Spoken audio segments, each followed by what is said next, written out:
Yo, yo, yo. It's your boy Boss Show Me. Bringing you another one. Man. So, my man Stephen A. You out there talking about Dak is leading candidate for MVP. I'm definitely not falling for it at all. But before we get into this, and we will definitely talk about this, it's going to be interesting. I'm going to kind of lay it out how I see it. This stream is brought to you by Sleep Out. And with Sleep Out, hear me out. Go for a Hail Mary on Sleeper Picks and win up to 100 times your money. Use promo code BCS and Sleeper will 100% match your first deposit up to $100 instantly. So, you know, when you come to this channel, I try to look at things in a measured way, and a lot of times you go get some insight on this channel because as I investigate and I look at you heavily, and I use my whole background to really kind of break down and bring value to the Dallas Cowboys fans. I really do, and I show you. That's why I changed my name to Boss Show Me. But listening to Stephen A, man, I'm seeing this game that he playing, and it's all right. So let's just play it, and then we go get into it. Listen. It's right now. But even with all of that being said, to show you how fair-minded I am, ladies and gentlemen, I'm going to say to you right now. To show you how fair-minded I am. Right now, as we speak, Dak Prescott is a leading candidate for league MVP honors. A matter of fact, I would tell you, shockingly, the top two candidates for league MVP honors in my mind is Dak Prescott and Daniel Jones for the Indianapolis Colts.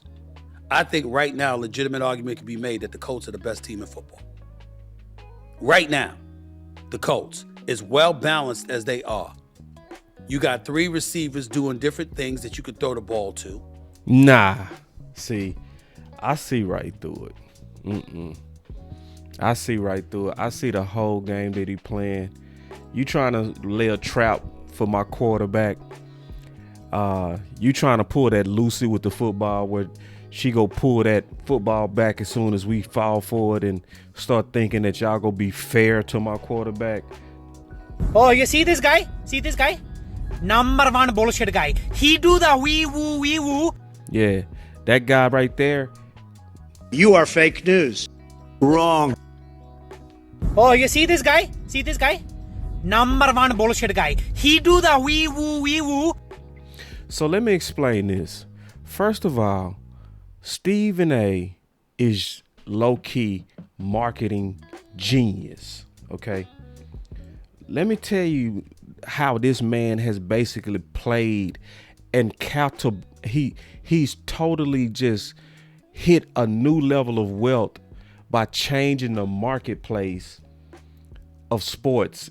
And it was from his hating on the Cowboys, because he was the person that I say had first movers advantage of taking advantage of the Cowboy fans' hate.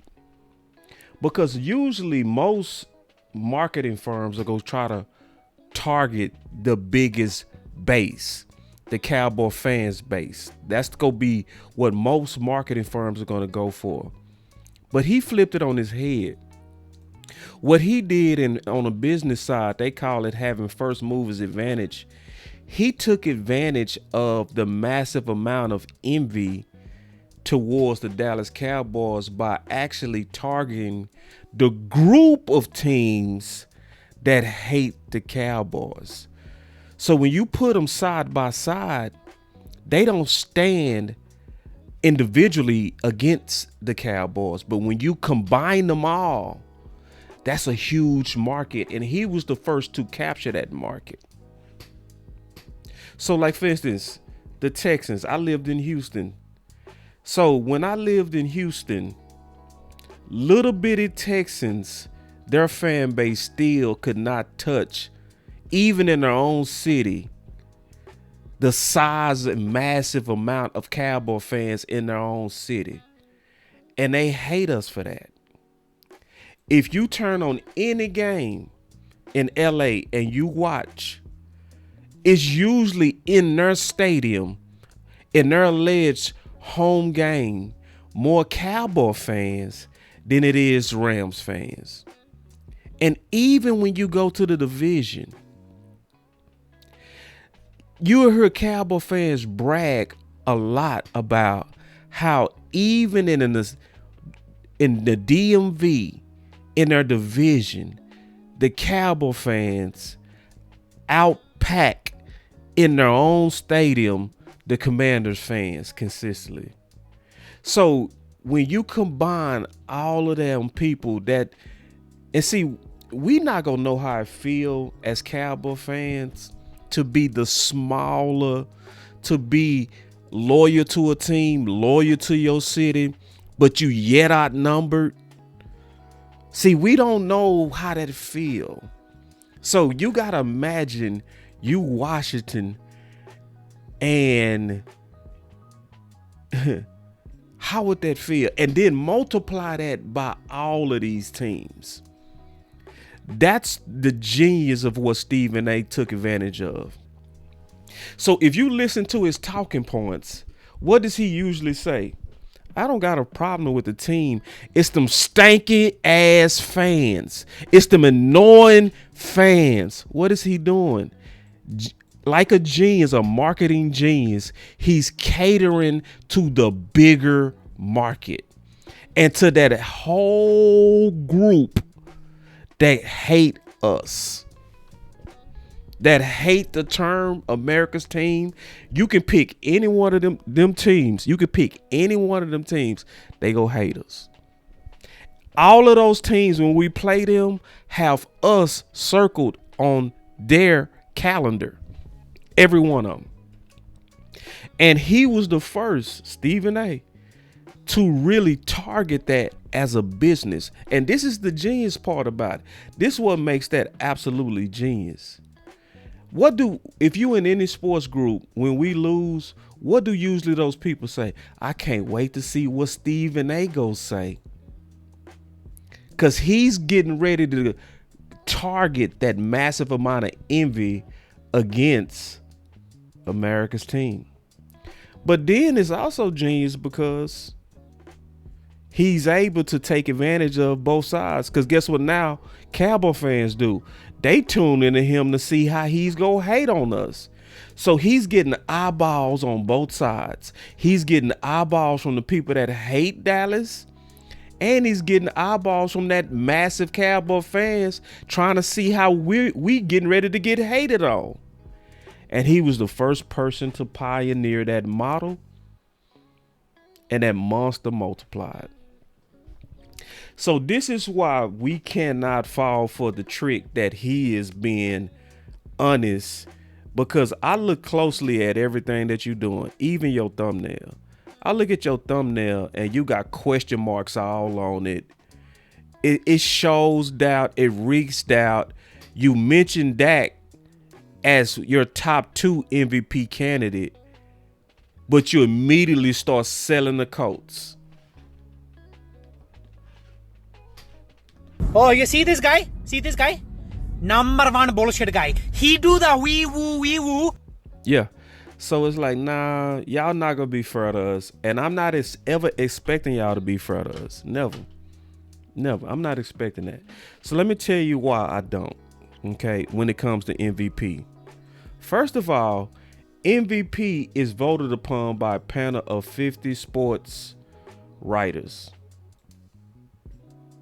First of all, that's a very small sample size of people that's going to actually vote on this issue. That's one. Number 2, you got to then look at who those voters are. So when I look at those voters and we look at a list of the 50 voters, you start seeing some names that's like, oh shit. So the first one that's on the list is Emmanuel Acho.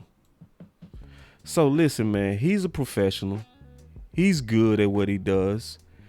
But listen, anybody that's taken from the playbook of Stephen A., I'm not going to trust them ever to be unbiased. I'm not. I'm just not. And then if you look at the list, you seeing other people that has obviously taken that model of Stephen A. Like you seeing people like Dan Orlovsky on the list. Do you really trust people that's paid and that literally make a lot of money basically stealing from the playbook, where they're targeting and they're targeting the people that hate us? That's why so many people do content hating on Dallas. That's why you see Dak Prescott a lot of times left off a list he should be on. This is why you saw, even when Zeke was at his best, you would see PFF steadily have him ranked very low. It's a reason why Diggs, even when he had 11 interceptions and was going crazy, right, had one of the best seasons you will ever see in your life. What did people focus on? What did they focus on? They lied and said he gave up 1,000 yards. They just made that shit up. They just made it up. Yeah. Regardless of how you feel about Diggs now, Diggs should have been defensive MVP.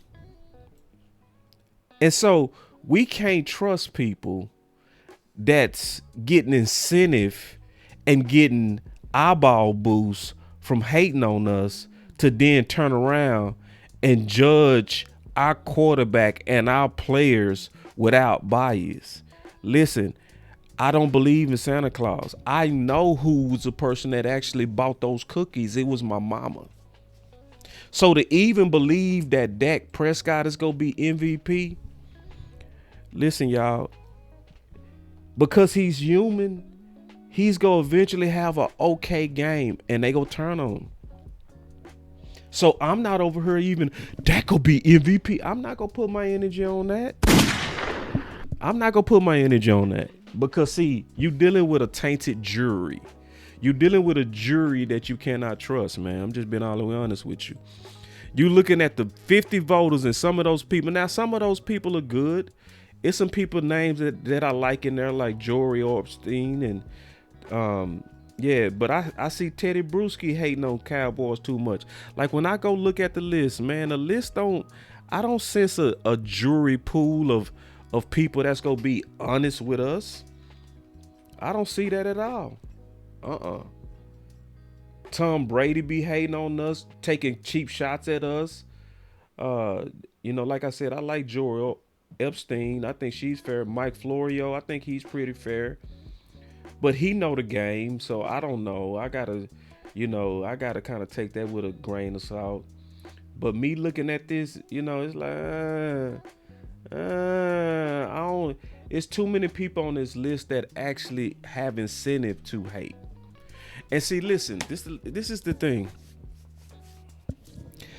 When they see, because look at the models of these shows, like they actually go pick people that have a natural tendency to hate us. Like, think about that. They'll go get Acho, who played for Philly. Why? They really want some people that really hate Dallas authentically. Like, they'll go get Shady McCoy. He played for Philly.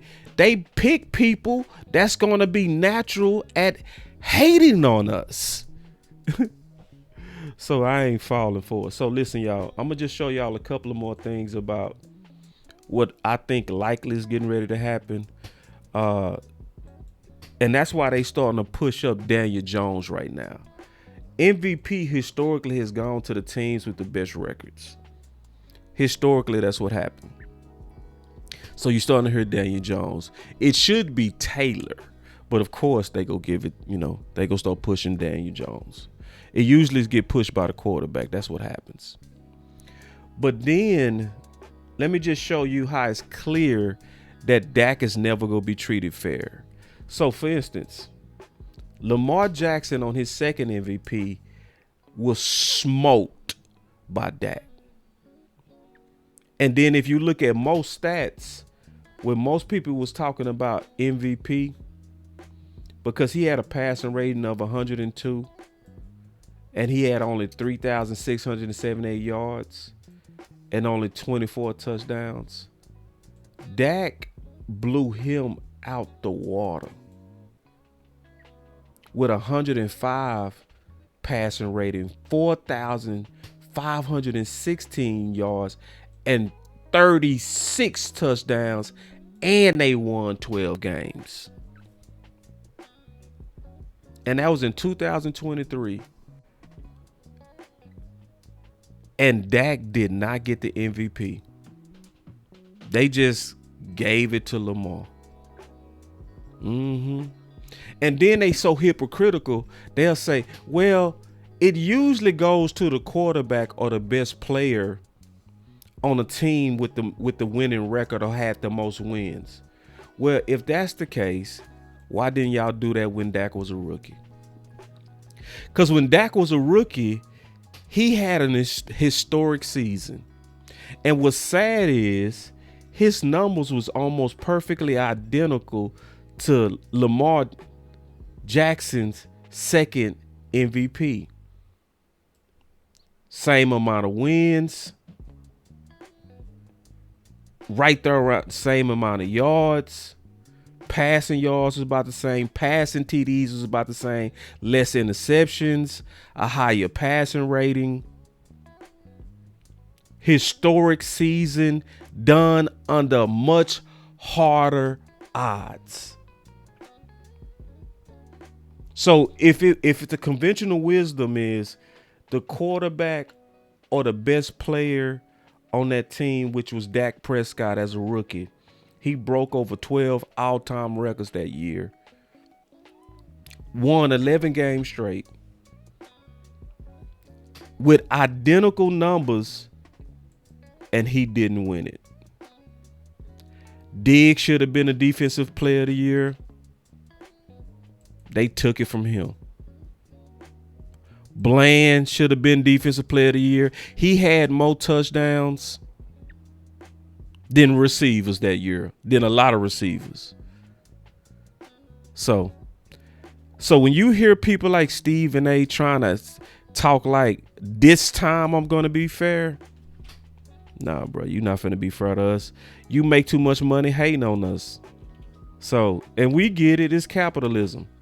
And I only did this video so that I don't want my Cowboy fans getting their emotions tied up into something to where likely they go pull the rug up under Dak anyway. The only thing we should get our hopes in is putting a team together and lobbying to try to get Jerry and Steven to make the right moves to try to help us win it all. But we are honestly being delusional if we ever think Dak or any one of our players is going to be treated fair. It's not.